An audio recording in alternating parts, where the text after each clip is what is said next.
ഇത്തിരി നേരത്തെ പോകട്ടെ. അയ്യോ അത് വേണ്ട. അതെന്താ പിന്നാരിച്ചോണ്ട് നിൽക്കാണ്ട് പണിയിടാം. കല്യാണം കഴിഞ്ഞ് പുതുമോടിയല്ലേ മേശരി, അവര് വർത്താനം പറയട്ടെ. കെട്ടിയോനും കെട്ടിയോളൊക്കെ അങ്ങ് വീട്ടില്. ഇവിടെ മര്യാദക്ക് വേല ചെയ്തോളണം, മനസ്സിലായോ? ഒന്ന് വേഗാവട്ടെ.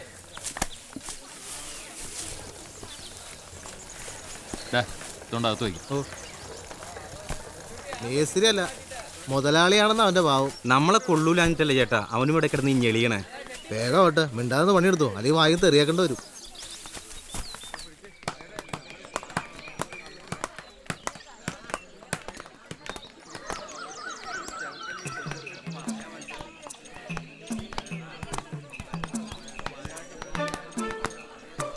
ഏതല്ലേ നിങ്ങളത് മുഴുവൻ കത്തിക്കുമല്ലോ. വെറുതെ ഒരു രസത്തിന് പോയി പണികളെ പോയി. അല്ലെങ്കിൽ കള്ളപ്പണി സരസുവിന് വാശില്ല മേസ്തിരി. അല്ല പിന്നെ പിന്നെ ഒരു ബീഡി വലിക്കാൻ പോലെ സമ്മതിക്കില്ലേ കാലന്മാര്. എന്നെ കൊണ്ടൊന്നും പറയിപ്പിക്കണ്ട.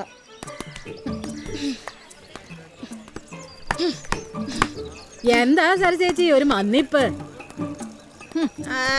തൊട്ടും തടവി ഇരുന്നാ മതിയില്ല. പണിയെടുക്കാൻ നമ്മൾ തിരക്കുണ്ട്, കൂലി കിട്ടും ഒരു കുറവുമില്ല. ഓ വലിയ പണിക്കാരി എടി, നല്ലോണം വേല ചെയ്തിട്ട് തന്നെ അടി ഞാൻ കൂലി കണ്ടാലും അറിയാ. അതല്ല തങ്കെടുത്തി, ഇന്നലെ മൊന്തി ചാരാത്തിന് കെട്ടുവിട്ട് കാണുകയല്ല, അതായി മൊന്തത. എന്റെ കെട്ടിയം വാങ്ങി തന്നിട്ടാണോടി ഞാൻ ചാരായം മോന്തുന്നത്? ദേ വേണ്ടതിനും പറഞ്ഞിട്ടുണ്ടല്ലോ, പ്രായം ഞാൻ നോക്കത്തില്ല. അറിയല്ലടി വേണ്ടത്, മോന്തം നോക്കി ഒരു കൊട്ടു കൊടുക്കടി. അതാ വേണ്ട. ഇങ്ങോട്ട് വാടി. ഇങ്ങോട്ട് ഇവിടെ എന്താ പ്രശ്നം? ഇതന്നെ പ്രശ്നം. എന്നെ കാണുമ്പോ ഇവളുമാർക്ക് നാവിനൊരു കിരികിരിപ്പാണ്. ഒരു കാര്യം ഞാൻ പറഞ്ഞേക്കാം, മിണ്ടാതിരുന്ന് പണി ചെയ്തോളണം, ഇല്ലെങ്കിൽ ചവിട്ടി ആകോൻ പുറന്നിരിക്കും ഞാൻ എല്ലാത്തിനും. അങ്ങനെ പറയണ്ട മേസ്തിരി. നോണയും ദൂഷണം പറഞ്ഞ് വെറുതെ ഇരുന്ന് കൂലി വാങ്ങിക്കാ സത്തുക്കള്. മതി മതി പറഞ്ഞത് നിങ്ങളോടും കൂടി ചേർത്താ. അണ്ണാ ഞാൻ ലേശം വൈകി, പണിക്ക് നിന്നാട്ടെ. ഇതൊരു പതിവായ ബുദ്ധിമുട്ടാവും. നിന്ന് ചിലക്കത് പോടി. അതെന്താ മേസ്ത്രി, ഒരു പന്തി രണ്ട് വിളമ്പ്? തള്ളയുടെ അല്ലേ മോള്, മയക്കാൻ നല്ല വിരുദ. അതേടി എന്റെ മോള് തന്നെ. അവൾക്ക് ഇത്തിരി തൊലിവെളുപ്പും സാമർഥ്യമൊക്കെ ഉണ്ട്. അത് കണ്ടിട്ട് അസൂയപ്പെട്ടിട്ട് ഒരു കാര്യമില്ലടി. കേട്ടോടി ചൂലേ.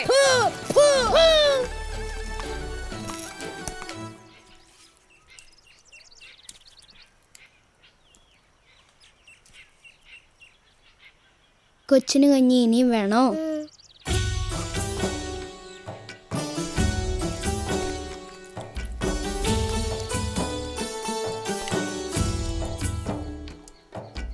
കഴിച്ചോ ചേച്ചി, പിന്നെ കഴിച്ചോളാം.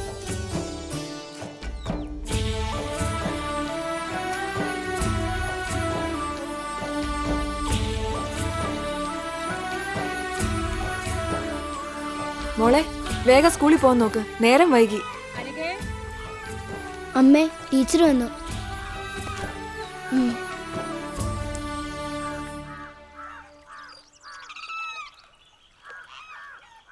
പോവാൻ ടീച്ചറെ. എങ്ങനെയുണ്ട് ടീച്ചറെ ഇവളുടെ പഠിത്തം? എല്ലാറ്റിനും ഒന്നാമതാ. ഇവളെ കണ്ടു പഠിക്കാനാ മറ്റു കുട്ടികളോട് ഞങ്ങൾ പറയാറ്, അല്ലേടി? പോട്ടെ അമ്മേ.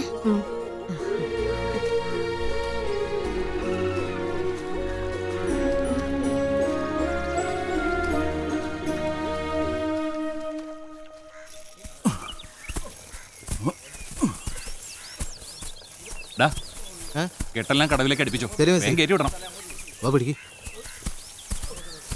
മേശരി ആഫീസിൽ ചായ വെക്കട്ടെ? മുതലാളി വന്നിട്ട് മതി. ഓ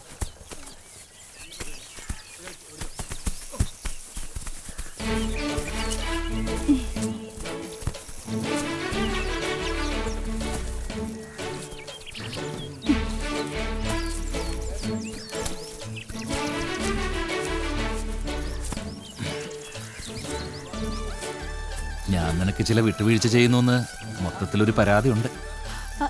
പറയണൂര് പറയട്ടെ അണ്ണാ, എനിക്കൊരു പേടിയില്ല. നിങ്ങൾക്കുണ്ടാ? ഓ പിന്നെ പേടി, ഒന്ന് പോവാൻ പറയടി. എനിക്ക് സ്നേഹം തോന്നുന്നവരോട് ഞാൻ ഇത്തിരി സ്വാതന്ത്ര്യം കാണിക്കും. അതിൽ ആർക്കാ ഇത്ര കേടെന്ന് ഞാനൊന്ന് നോക്കട്ടെ. മോനെ, സരസുവിന് ഇത്തിരി കാശ് വേണമായിരുന്നു. കാശോ? പറ്റായിട്ട് മതി. കൂലി കിട്ടുമ്പോ മോൻ പിടിച്ചോ. കൊടുക്കണ്ട, തള്ളക്ക് ചാരായം മോന്താനാണ്. നേരം വെളുത്താ പിന്നെ ഈ ഒരൊറ്റ വിചാരം മാത്രമേ ഉള്ളൂ. ഞാൻ പണിയെടുക്കണ കാശ് മേടിക്കണേ നിനക്കെന്താടി? എന്നാ നീടാ. പിന്നെ നോട്ടടിക്കലല്ലേ എന്റെ പണി. ഓ ജോലി എടുക്കുന്നതാളെ. അതെ, ഒരു തുള്ളി മോന്തി ഇല്ലെങ്കിൽ ആകെ ഒരു ഏനക്കേടാ. അതുകൊണ്ടാ പറ്റായിട്ട് എടുക്കുന്നില്ല. കൂലി തീർക്കുമ്പോ തന്നാ മതി. മോൻ മനസ്സാക്ഷിയുള്ളോനാ.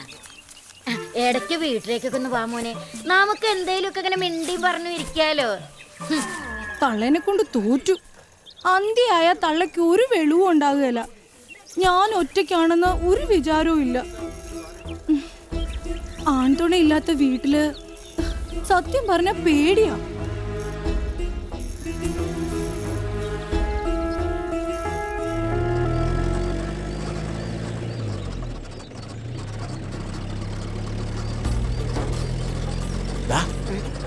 അത് നമ്മുടെ ജാനിയല്ലേ?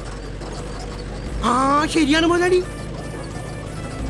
ഇവളൊന്നും ശരിക്കും മിനിങ്ങിയിട്ടുണ്ടല്ലോ. കല്യാണം കഴിഞ്ഞതിന് ശേഷം ഇവളെ ശരിക്കും അങ്ങോട്ടൊന്ന് കാണാൻ ഒത്തിട്ടില്ല. അതിനു മുമ്പ് നേരത്തെ കണ്ടിട്ടുള്ളതല്ലേ? ഇപ്പൊ അവൾക്ക് നമ്മളൊരു മൈൻഡ് ഇല്ല. ഈ കല്യാണം കഴിഞ്ഞാ പിന്നെ പെണ്ണുങ്ങളൊക്കെ ഇങ്ങനെയാടാ. പിന്നെ നമ്മളെ വേണ്ട.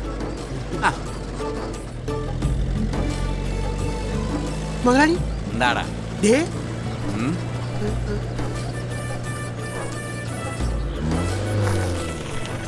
നീ വണ്ടി തന്നെ എവിടെ പോയാച്ചും വരുവാ?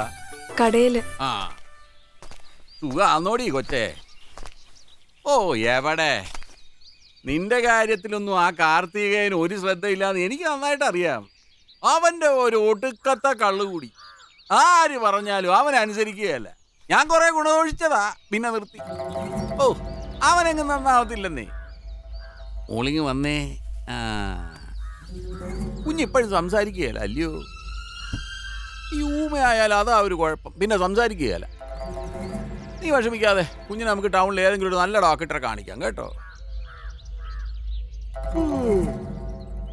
ചുമ്മാ ഇങ്ങനെ വീട്ടിലിരുന്ന് ഈ ആരോഗ്യം കളയണോ? നീ ഫാക്ടറിയിലോട്ട് പോവാ. നമുക്ക് എന്നെങ്കിലും ഒരു ജോലി തരപ്പെടുത്താന്നേ. അല്ല, കാർത്തികേയന്റെ മുമ്പിൽ കൈ നീട്ടാതെ കാര്യങ്ങൾ നടന്നു പോകുമല്ലോ എന്ന് കരുതി ചോദിച്ചതാ. എനിക്ക് ധൃതിയുണ്ട്. എനിക്ക് തിരക്കുണ്ടെന്നേ. ഞാൻ പിന്നെ വഴിയിൽ വെച്ച് കണ്ടിട്ട് വിവരം തിരക്കില്ലെങ്കിൽ രുക്മിണിക്ക് എന്നാ തോന്നുന്നു കരുതി ചോദിച്ചതാ. അല്ല, ഞാനും കാർത്തികേയനുമായിട്ടുള്ളൊരു ഇരിപ്പ് വെച്ചോ അതാന്നല്ലോ. എന്നാ പിന്നെ അങ്ങനെ ആട്ടെ, നമുക്ക് പിന്നെ കാണാം കേട്ടോ. പട്ടിണി ആന്നേലും പത്രാസിന് ഒരു കുറവുമില്ല. എന്നാടാ വായി നോക്കി? അങ്ങാടി പോത്തേനും അമ്മയോട് ഒന്നുമില്ലേ?